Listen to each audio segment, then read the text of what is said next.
Hello everyone, welcome back to Learn Italian with Bukola. In today's video, we will be learning the verbs andare and venire. If you are new to our channel, kindly subscribe to our channel and remember to turn on the bell so that you will be notified anytime we post a new video.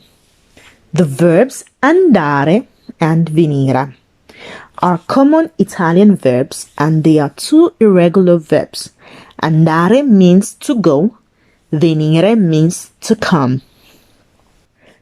The verb andare is used to express a movement in a different direction from the speaker. For example, io devo andare al supermercato. I have to go to the supermarket. The verb venire is used to express a movement with the speaker and the listener. For example, io vengo a Milano a trovarti. I'm coming to Milan to visit you.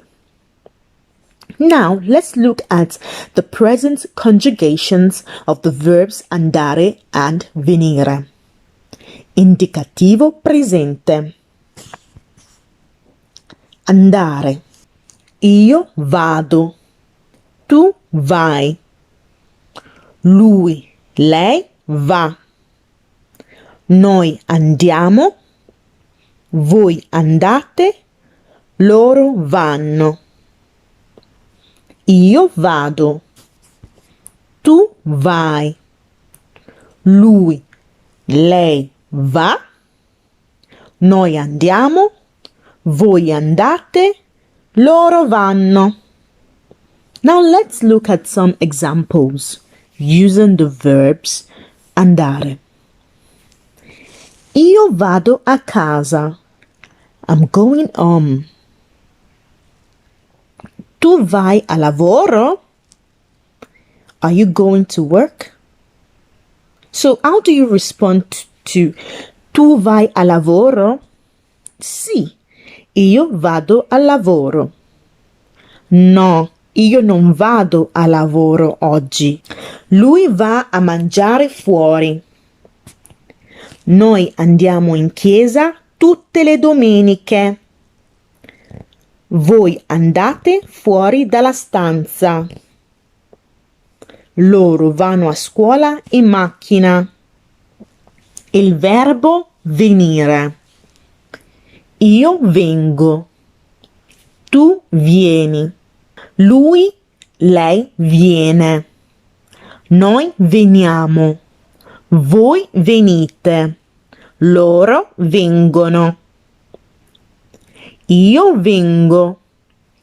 Tu vieni. Lui, lei viene. Noi veniamo. Voi venite. Loro vengono. Now let's look at some examples using the verb venire. Io vengo a trovarti presto. I'm coming to visit you soon. Vieni con noi a mangiare fuori? Lei viene dall'Italia. Noi veniamo in autobus. Voi venite a bere qualcosa al bar. Loro vengono da un paese lontano. So that's it for today's lesson. The part 2 of this lesson will be coming out soon. So don't forget to subscribe and turn on the notification. Like this video, and if you have any question, you can leave it in the comment section. See you in our next video. Ci vediamo al prossimo video. Grazie e arrivederci.